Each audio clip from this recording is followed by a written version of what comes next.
Welcome to another Meeples and Milkshakes unboxing video. I'm Jim. We have 5 boxes to unbox today. Let's get right at it.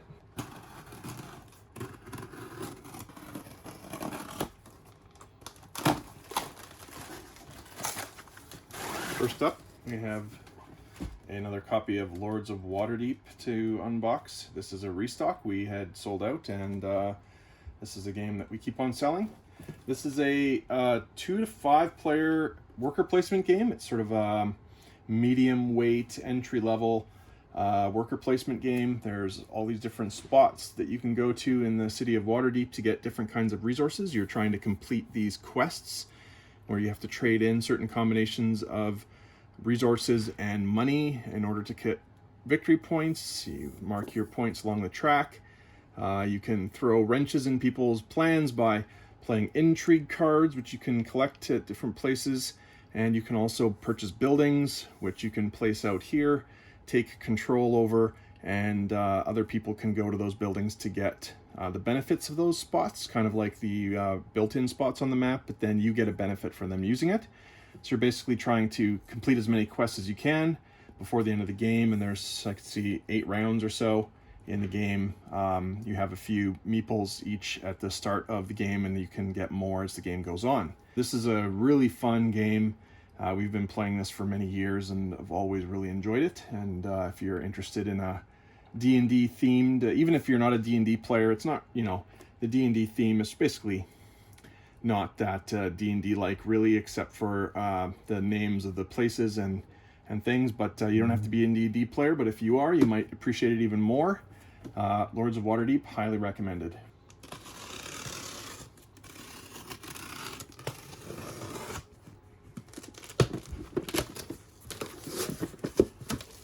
Okay, so we just today sold out of the base game of Wingspan, and now we have the European expansion available. We will be getting more Wingspan in the next week or so, hopefully that quickly. And this is the very, very nice European expansion to Wingspan that adds some new European bird cards and some new endgame bonus cards, some new end of round bonus tiles, and some cool purple eggs, which are the same as all the other eggs, but they're purple. And also has another tray, card tray, so if you like that tray better than the one in the box, you can use that instead. The cool cards here are the blue cards that are brand new mechanic, which is cards that have abilities that trigger at the end of the round. Those add a nice new twist to the game, and of course the same level of quality in terms of art and the educational value of these games from the original persists, and definitely worth getting. If you enjoy Wingspan, we always play our copy with the European cards mixed in, and they're just fantastic. Next up, a restock of Spirit Island, which we also sold out of. This is the cooperative settler destruction strategy game. So instead of being the settlers in this game, you are instead the spirits who protect indigenous culture on the island, and you are using your spiritual powers to terrify and defeat the invading settlers to prevent them from taking over the island and to protect your people. This is a cooperative game for, let's see, 2 to 4 players, if I remember. Well, 1 to 4 players, that's right. There's a fantastic solitaire mode in this game, and this is a nice weight for a cooperative game. There's enough weight in this game that it's basically impossible to quarterback. Quarterbacking is a term attributed to some easier cooperative games where it's simple enough for one person to understand the optimal path that everybody should take in the game and effectively tell everybody what to do, which can make a cooperative game not as fun for most people if you have someone with a dominant personality. Spirit Island, however, is complicated enough that everybody has their own job to do, and they have to pay enough attention to themselves and what they need to do, that they can't really effectively take over the game. Everybody, that means, has an important role to play, and everybody's attention is required in order to succeed. It is a pretty complicated task to win the game, you have to be an effective communicator with your teammates, and everybody has to be trying to work as best as possible to make this a successful counter invasion. So we've played this a lot. There's so much replayability in this game because it has a bunch of additional scenarios and different types of invaders. And there's also way more spirit types than you would play in a single game, so it's going to take you quite a few games to get through all of the potential playing opportunities with this. So it's fantastic value, and I can't recommend it highly enough. If you like a cooperative game, this is literally one of the best that's ever been made. Spirit Island is fantastic.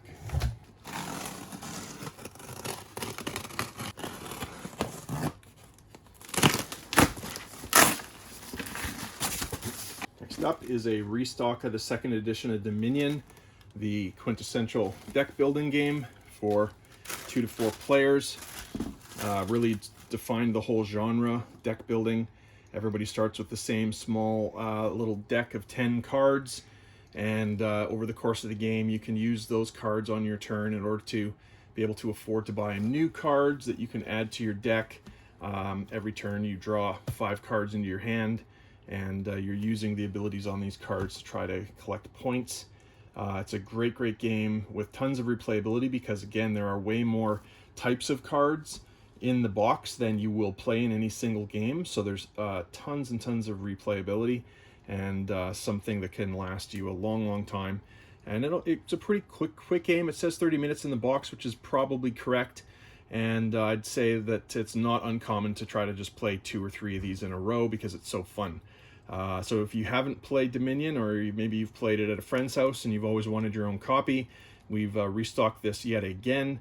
Keeps on selling out, so this time we brought in 2, and hopefully some other people will enjoy these ones. That's Dominion. Next we have some new games, at least new to us at meeples.ca. This came out last year, if I remember correctly, perhaps 2018. This is the Roxley remake of Brass, called Brass Lancashire. This is a Martin Wallace game. It's just fantastic. The box doesn't do justice to the full beauty of this game. This is a game of competing entrepreneurs in Lancashire during England's Industrial Revolution, and you will be expanding canal and rail distribution of different types of natural resources like coal and iron, and just a great amount of fun. It is a heavy game. It is an economic game. It's a game where you have to put your thinking cap on, but it is also extremely fun to play, and the type of game where after you're about halfway through your first game, maybe you've now decided what you want to do next time you play, because it takes about that much time to really grok how to do it right and how to do it wrong. And you'll probably do it wrong your first time, at least if you play like me, and you'll want to play again and again. So this is Brass Lancashire. Next up we have Tzolk'in, the Mayan calendar, by Danielle Tassini and Simone Luciani. This game won an award in 2013. This is one of the most interesting games that you'll put on a table, in the sense that it has this spinning wheel. There's this actual cog that there's with these teeth. Actually, you spin this one each round, and it then spins all of the other wheels accordingly. You're going to place your workers on these little spots, and so when at the end of each round, the workers are going to progress on these tracks. These are the ones at the beginning of each track. The spots give you less powerful actions, but the longer you let them stay on there, the more powerful and beneficial those actions are. When you remove it, you get the action next to where your worker ended up. And so it's a game about timing. You're on your turn, you're either placing workers or removing workers, but never both. There are a number of ways to get points in this game, and this is a real nice puzzle. And because every game you'll have different sets of buildings and monuments out, there's tons and tons of variability and replayability in this game. As you can see here in the top right corner, it has won so many awards, all well deserved. One of my gaming group's favorite worker placement games. Absolutely worth getting on the table, not just because it's a good game, but the table presence is undeniably amazing. So that's Tzolk'in, the Mayan calendar. And next up, we have the relatively new expansion to Tzolk'in called Tribes and Prophecies. I have not had the chance to play this yet, but it's always neat to see what can be done with this game. Now, let me double check something. 2 to 4 players in the base game, but this adds a 5th player, which is very neat. And you do need the base game, of course, to play this with this expansion. With Tribes and Prophecies, you become the mighty leader of your own tribe. Your ultimate duty is the welfare of your people. Each tribe has unique gifts. You can lead them to wealthy Ixtab, the numerous Yaluk, the industrious, I can't say these words, or any of the other 10 tribes. So there's some new tribe tiles, prophecy board, a whole bunch of new components, as you can see in the box, to add some new variability and fun to Tzolk'in, a game I recommend wholeheartedly.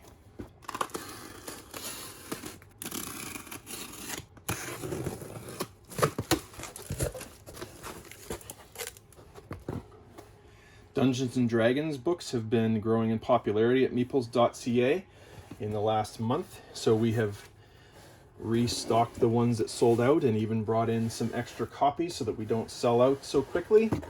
So we have another copy of the Player's Handbook, 2 copies of the Monster Manual, 2 copies of the Dungeon Master's Guide, 2 copies of, actually, you know what, carefully remove these from the box. 2 copies of the alternative hobby cover to Mythic Odysseys of Theros, which is brand new. This is the first time we've had it, and it just came out in the last week. Very beautiful cover. And this is the regular cover for Mythic Odysseys of Theros. We have 2 copies of each variant, and this is, let's see, what does it say here? The world's most popular role-playing game meets the world's most popular trading card game in this campaign sourcebook, detailing the Magic the Gathering world of Theros for use in Dungeons and Dragons.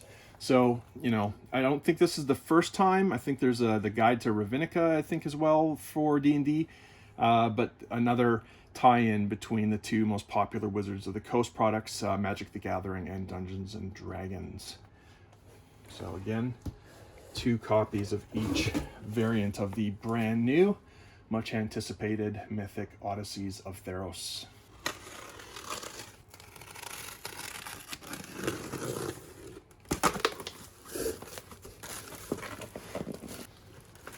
Next up, we have a restock of Insider, a game that we just sold out of this week, and so thankfully we're bringing a bunch in because we just keep selling out of it. This is a party game for 4 to 8 players. It plays in about 15 minutes. I think it can play in 10, to be quite honest.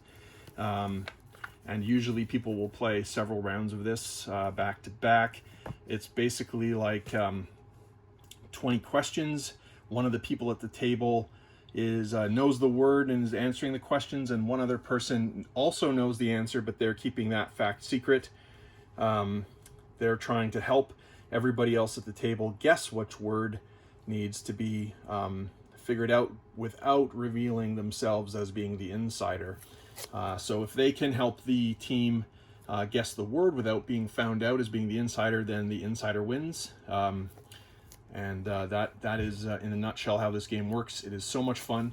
This tiny little box contains a deck of cards with words on it, the rules, of course, and it's a very, very straightforward game. But it's a fantastic game to play with a medium to larger group of people, 4 to 8 players. And again, plays in 10 to 15 minutes, and just love this game. And one of my favorite hidden role games, to be honest. So that's Insider. Next up, one of my favorite bidding games, which has been out of stock and unavailable for a while, and now we're finally able to get it in. This is a game by Rainer Knizia, the legendary designer of so many games. High Society, if you like For Sale, for example, you'll absolutely love High Society. In this game, everybody starts with the same hand of cards, each of which is some amount of currency, like 1, 2, 3, 4, 6, 8, 10, 12, for example. And you are going to be bidding with those cards for cards that are revealed at the center of the table. Those cards contain points on them, and so you're going to be bidding to get those points cards. And if you have the most points at the end of the game, you win, unless you have the least amount of money remaining. If you have the least amount of money remaining in your hand, you are ineligible to win. So it's the person with the most points who didn't spend too much, which makes this game a real treat. This game, I have seen somebody win this game with 0 points because they had the most points for somebody who didn't spend too much. It is that kind of a game. There are cards that you can be forced to bid on that will actually reduce the number of points you have, and other shenanigans like that. It's just a heck of a lot of fun. It takes a little bit of skill to figure out the right way to bid in this game without blowing all your money right away. But just a fantastic little bidding game that comes in a little box. And this game is, again, one of the best bidding games ever made. Definitely, if you enjoy a bidding, bluffing game, you should definitely give High Society a try. Next up, Medici the card game, another Reiner Knizia game. It seems like most times we do an unboxing, there's a Reiner Knizia game in it. I have not played Medici the card game. I think it's relatively new. Well, it says 2017, but this is the first time I've personally seen it. I have played the regular board game version of Medici, which is a lot of fun. That's also a bidding game, but works slightly differently. So let's see what it says here about Medici the card game. Players take turns presenting goods to be loaded onto ships. That's the same as the board game. Once all ships are full, the day ends and players receive money for the value and type of their loads. Will you be the most successful merchant at the wharf? And so it's a bit of a set collection game, at least the regular version is, and I suspect this is very, very similar.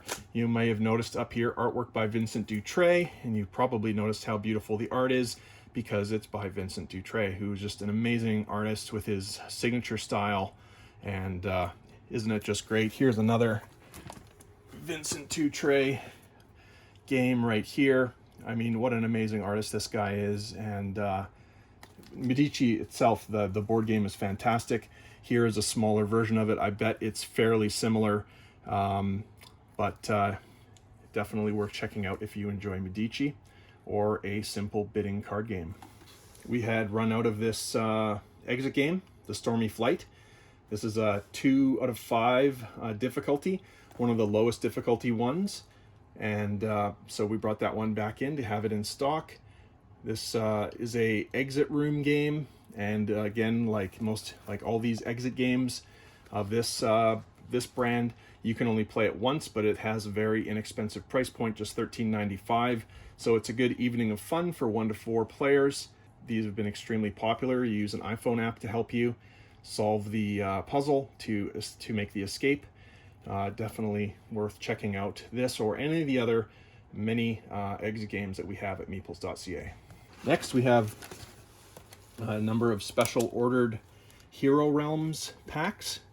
So the Journeys Conquest packs are now out, and there are 4 different ones: Conquest, Discovery, Hunters, and Travelers.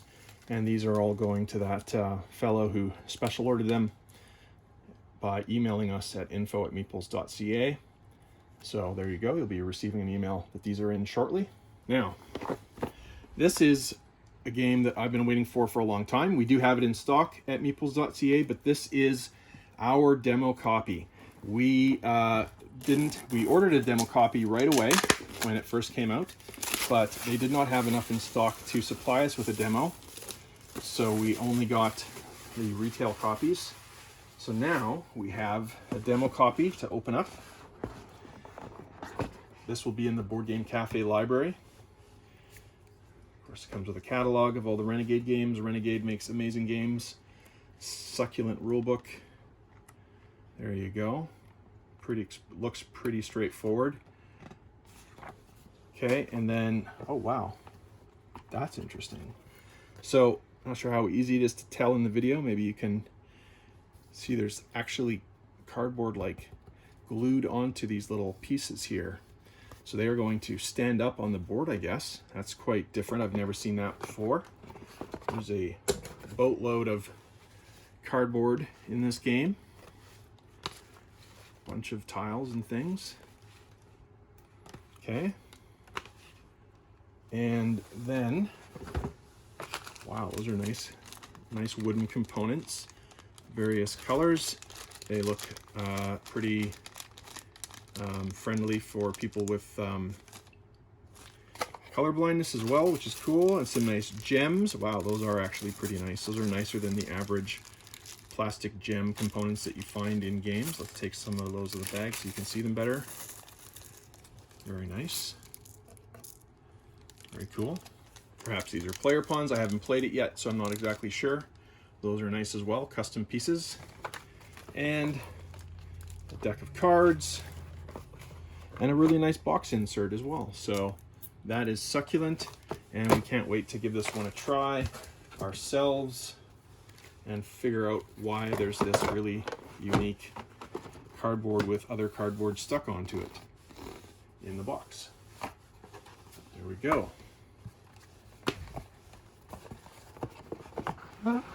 Next up, as you can see, we have a bunch of copies of the Search for Planet X.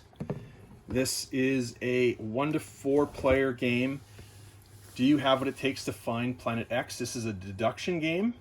You do use an app to survey for objects and take other actions, and you are trying to find this planet. It is a deduction game, as I said, and we brought this in when it first came out, and it sold out instantaneously. And we went to go restock it and found out, oh wait, no, it's completely sold out everywhere. So we've been waiting very patiently for a restock and have had a lot of requests for it. So here it is. We brought a bunch in. We also have one of these copies as a demo. So I'm going to open up one of these as well. Let me just check to see if one of them is marked as a demo or otherwise opened. I don't want to accidentally open the wrong copy, which we accidentally did a couple weeks ago with Jaipur. They're all the same. I just realized I completely skipped over Magic Maze. So before we get to the Search for Planet X, I can't forget Magic Maze, the Spiel des Jahres nominated game from 2017. This is the fun game where 1 to 8 people are trying to escape a mall after robbing the mall. They are fantasy type characters, and for some reason they're in a shopping mall and trying to escape. You're not allowed to talk. Each person has a different special action that they can do to move the pawns to get to the exits. And you have to somehow find all the things you need to get out before the time runs out, and it is a riot to play this game to try to figure out what everybody needs you to do in order to succeed. That is Magic Maze. So back to the Search for Planet X. We're going to open this up as well. Take a quick peek at what's inside. Okay, first of all we have the rulebook, of course.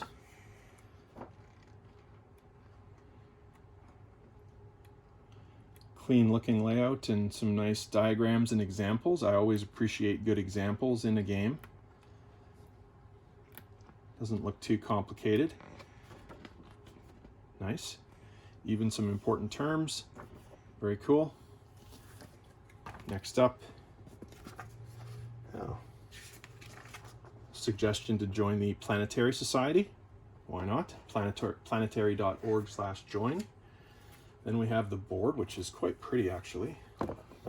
There it is, the standard mode 12 sector board, and then the expert mode with 18 sectors. Wow. Very nice looking board. Let's leave it on that side for the moment while we look at the rest of the components. A baggie of baggies, always nice. Some cards. Oh yes, we have the screens, which come with some nice player aids. That's always appreciated in the game. That's a really nice touch. Very high quality components. Got some custom little pawns there. Some cardboard to punch out. That's always fun. And then the player mats. So you've got a pad of player mats here. So there you go. That's what's in the box. And another nice box insert. Again, Renegade and Foxtrot always put out a quality product. It's no surprise that I'm impressed with the contents of this one as well. Looking forward to giving this one a go. So that is the search for Planet X. As you saw, we brought in a bunch of copies of this because it's going to be popular. Do check it out. Check out the reviews online and give it a try. That's the search for Planet X by Renegade and Foxtrot, designed by Ben Rossett and Matthew O'Malley. That is all for our unboxing video today. Thanks very much for watching. Quick update on the renovations. They're still going. Not a whole lot to say other than things are progressing as expected, and we look forward to being able to open soon for gameplay and food service and all of that. We hope that the situation of the pandemic improves in BC and everywhere else so that it's safe to play and we're allowed to open and do all of that good stuff when the time comes. So thanks again for watching, and please like, subscribe, share, all of those fun things to help us out and help yourself out to get notifications about new videos. And please check out all of our new games on role-playing games and all of that on meeples.ca. Thanks again for watching. Have a great day. Bye.